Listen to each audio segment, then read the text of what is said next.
කීර්ති විජේබා රජතුමාගේ කාලයේත් මහානාග රජතුමාගේ කාලයේ සහ නිශංකමාල රජතුමාගේ කාලයේ නටබුන් සහ සෙල්ලිපි විශාල වශයෙන් මෙහිදී දක්නට ඇත. මෙම පුණ්‍ය භූමිය රහතන් වහන්සේලා 20000ක් පමණ වැඩ සිටි පැරණි සිද්ධාස්ථානයක්.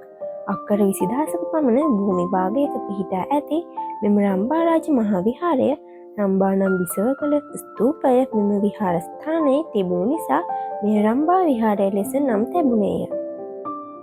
මෙම විහාරය අතීතයේදී රඹකැන් වෙහෙර නමින් තිබූ අතර පසු කාලීනව රම්බා විහාරය නමින් ප්‍රසිද්ධ වූහ. විශාල භූමි ප්‍රමාණයක මෙම රම්බා රාජ විහාරයේ පිහිටා ඇති අතර ඒ වාගේම මෙහි පැරණි ගල් නටබුන් සහ පැරණි වෘක්ෂද විශාල වශයෙන් දැකගත හැකිය.